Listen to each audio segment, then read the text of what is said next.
Hey everyone, it's Alexander, the real Mr. Robinson. Welcome to the channel. So F9 is finally coming out.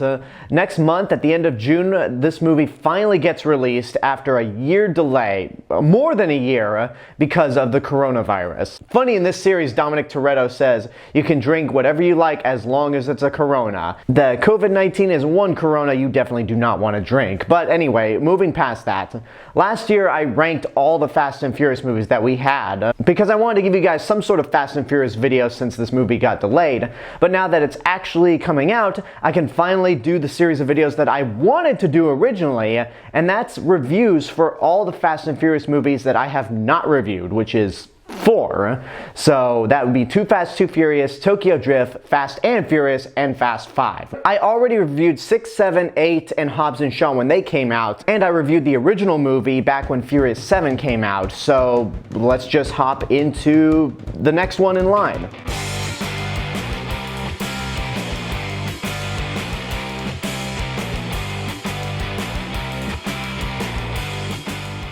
And the next movie in line is obviously Too Fast, Too Furious.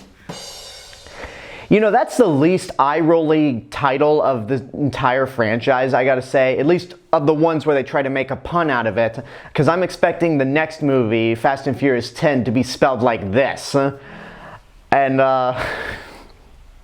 Anyway, this is Too Fast, Too Furious. It came out in 2003 and is directed by the late John Singleton. It once again follows undercover cop Brian O'Connor, played by Paul Walker. After the last movie where he let Vin Diesel go, he is now a fugitive. He traveled from Los Angeles all the way to Miami and has improved his street racing skills.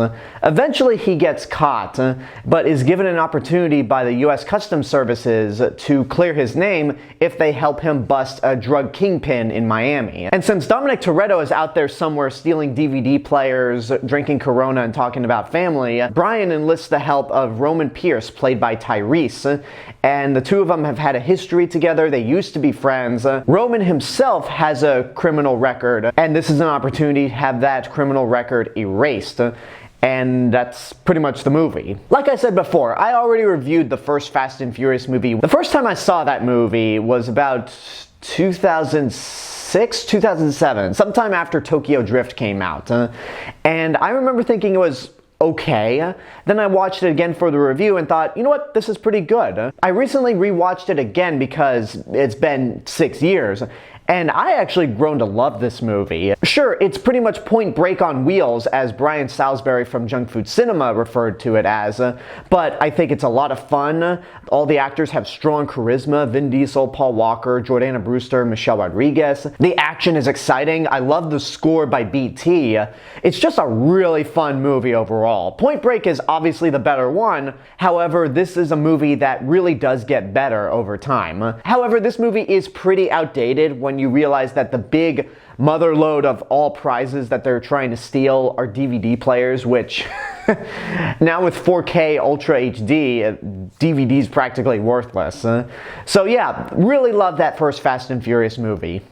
The same cannot be said about Too Fast, Too Furious. Like the first movie, I saw this after Tokyo Drift came out. And funny enough, I watched the series in reverse order. First Tokyo Drift, then Too Fast, Too Furious, and then The Fast and the Furious.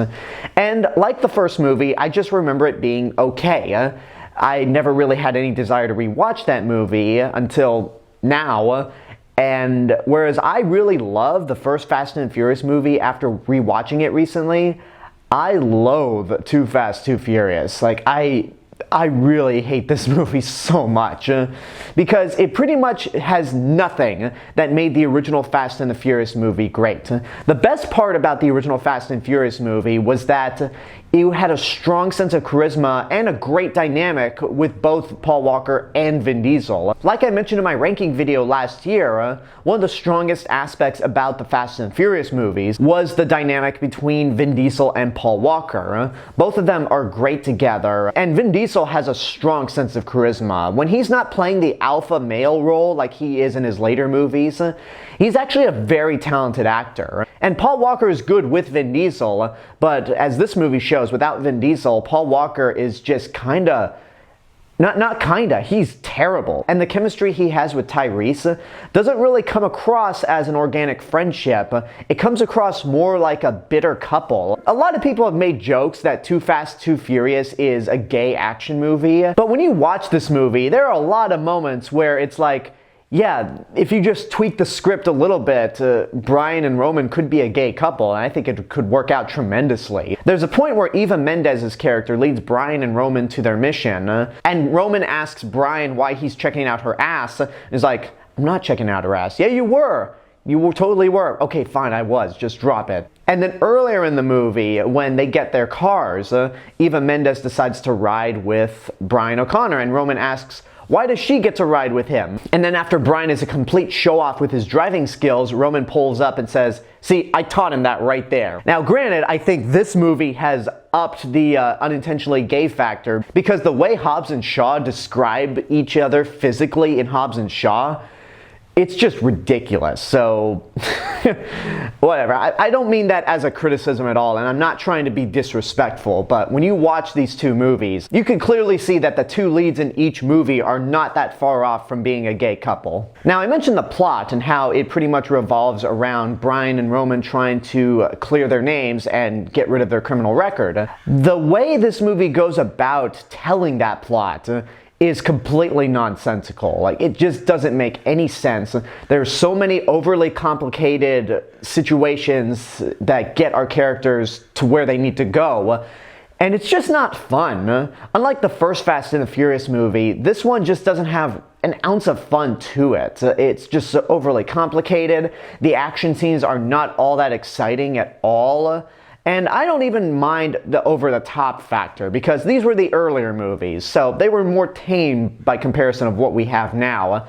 But the first Fast and the Furious movie had a lot of really clear-cut action, and it's fantastic. This movie, its action is just not really action, and the very first race of the movie is horrible. There's a lot of awkward CGI effects. There's a lot of bizarre digital zooms on the drivers. Like, there's nothing about that first race that feels organic at all. And the neon lighting definitely makes it a little ugly. I haven't been to Miami myself, so maybe that's the way Miami looks. But this movie, at points, with all the neon lighting, looks like something Joel Schumacher directed. Like, it's just unappealing to look at. Is there anything at all that I could say is good in this movie? Well, I actually do like Ludacris. Between Tyrese and Ludacris in these movies, I've always been more of a fan of Tej more than Roman Pierce. Tej always seemed more cool, he seemed more chill, and I just think Ludacris is more charming than Tyrese, honestly. And whenever Ludacris pops up in this movie, he's like, alright, we get some entertainment here. I think Tej, even though Tej in this movie is not a computer hacker, he's just a guy that owns a garage, he's very funny, and he is really likable at the end of the day. But that's about the best thing I can say. The only other good thing I can say about this movie is something that's going to make me come across as a pig, and that's that this movie takes every opportunity to show how hot every single woman in this movie is. Whether it's any of the backgrounds, whether it's Eva Mendes, or whether it's Devon Aoki.